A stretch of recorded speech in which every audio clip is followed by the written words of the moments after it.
Hey guys, it's Quinn. So you're going to be looking at what is the most famous movie in the entire series, 1964's Goldfinger. Now this is going to be a pretty long review, so I don't want to give too big of a monologue. I just want to say that going into this film, you got to remember that the first two films were all about Spectre, secret organization. This is the first film that really goes away from that formula and turns into more of a campy film, and that's one of the things I want to be looking at. So anyways, let's get into it with 1964's Goldfinger. The gun barrel is a very good transition in the film, and the music suits the film very well. I feel like I should point out this is the last film that features Bob Simmons as the man doing the gun barrel.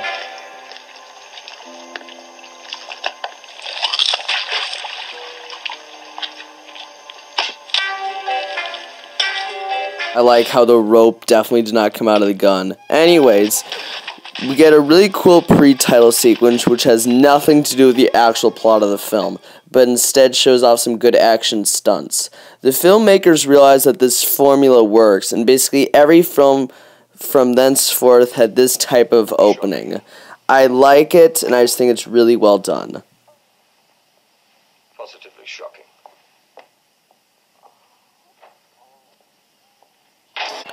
Next is the theme song, and you guys know I love this song, and there's a reason why. This is probably the most famous song in the series just because it's so good. It also fits the film very well. I know people, well, more like one British reviewer who you guys may know, complains about this song as being too loud. It is meant to be a very bombastic and loud song. That's the whole point of it.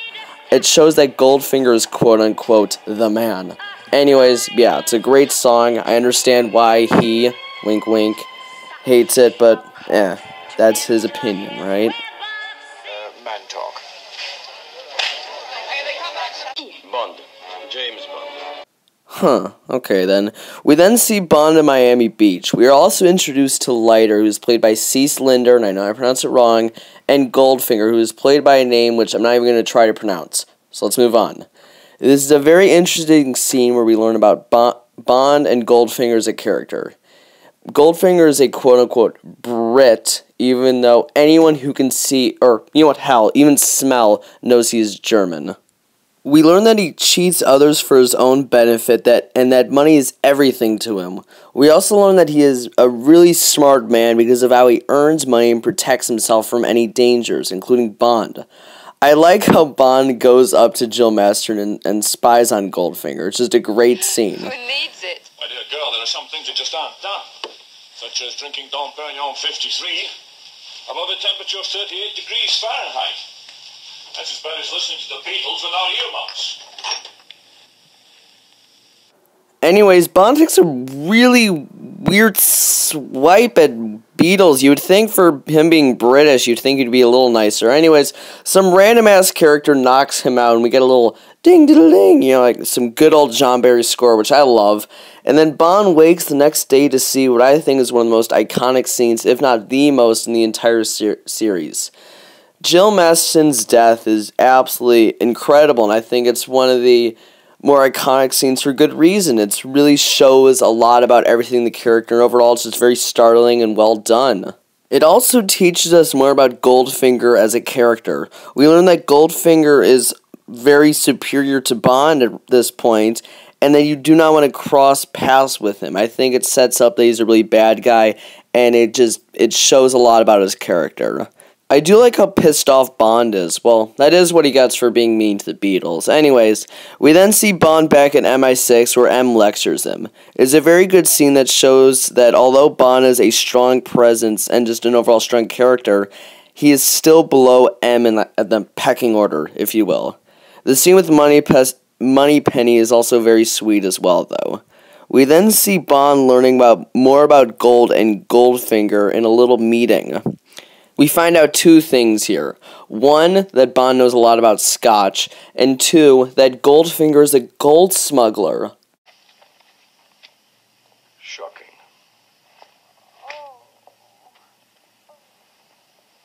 Positively shocking. Aha, yes, cheeky, I know. Anyways, next we have a great Q branch scene. And I feel confident saying that this is one of, if not the best in the entire series. We also see the infamous DB5, which comes up in a lot of the Bond films in the series, and I believe it comes up in at least one of each of the, individual actors' films. I think that's also a testament about how great this car is, seeing as it's had such a lasting impact throughout 50 years in this entire series. We also see the majority of the Bond gadgets, which of course he uses later. Is it just me, or should they at least demonstrate one gadget that isn't used, Switch it up a little bit. It's probably just me. But anyways, Bond decides to meet Goldfinger socially, of course, when we see him throw down a bar of gold. I think it is a very interesting thing for a few reasons. My main question for it, though, is this. Was Bond just carrying around this bar of gold the entire time, or is he, holding it with... How is he dealing with it? Because gold's pretty goddamn heavy, so you'd think that, it would be tough. Anyway, here are my highlights from the golf match. Found, sir? Yes, Lazenture 7. Well, let's have a little fun with Mr. Goldfinger. Did you switch him, sir? Uh-huh. Then we've got him.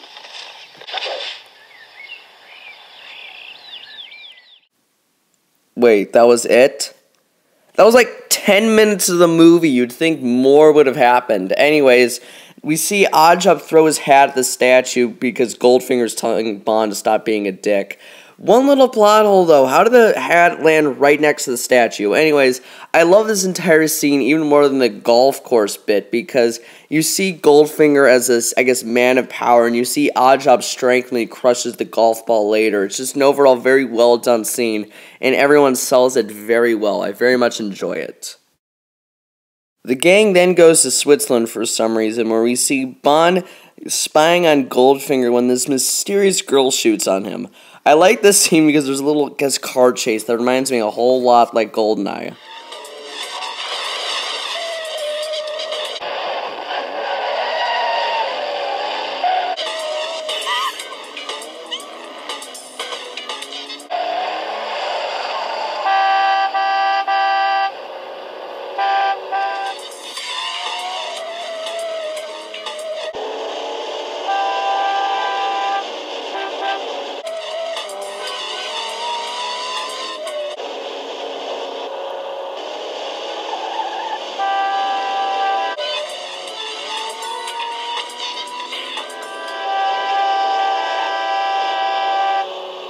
Oh, the difference a little score music makes. You want to know, Tilly was being kind of a, dare I say, bitch. Pardon my French in this scene.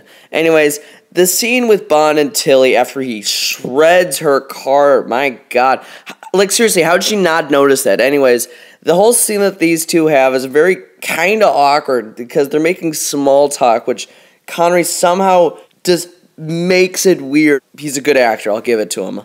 To be honest, I was kind of glad when the scene ended. Anyways, Bond then sneaks into Auric Enterprise where he learns that the way Goldfinger smuggles his gold is to hide it in his Rolls Royce, which is the exact plot that is stolen from Tower Heist 45 years later. Anyways, Tilly comes to assassinate Goldfinger when she triggers an alarm. Dumb idiot.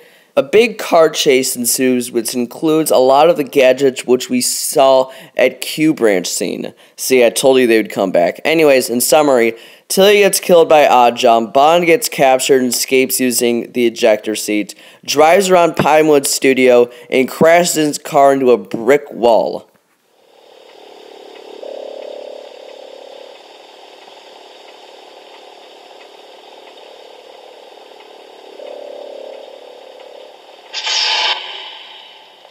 We then get what is quite possibly the most famous scene in the entire series. This scene with the laser is absolutely fantastic. It is very tense and has the best acting from Connery and Goldfinger in the entire movie, and quite possibly from any villain Bond duo in the entire series. They both sell it so well, which adds even more to this scene. We also get the awesome line, Do you expect me to talk? No, Mr. Bond, I expect you to die. Everything together makes this scene perfect. Of course, Bond survives by bluffing, pretending to know what Operation Grand Slam is. Oh, Bond, you cheeky bastard. 2 words you may have overheard, which cannot possibly have any significance to you or anyone in your organization. Can you afford to take that chance? Bond then awakes to see Pussy Galore, who is quite possibly the most famous Bond girl in the series, partially down to her name. We learn here that she is a lesbian pilot working for Goldfinger. We also learn that Bond is fully captured by Goldfinger, and unlike in Dr. No, Bond can't escape this time. Well, at least the villains learned something through the years. As Bond lands, we cut to M telling Leiter not to be a dumbass, but seeing as this is Cease Linder's Leiter, he promptly disobeys. We also see a shot of a sign reading Pussy Galore's Flying Circus, and I'm not kidding. Oddjob picks Bond up when he is promptly put in a jail cell. It is important to note that Bond and Goldfinger are now in Kentucky. We'll find out why in a little bit.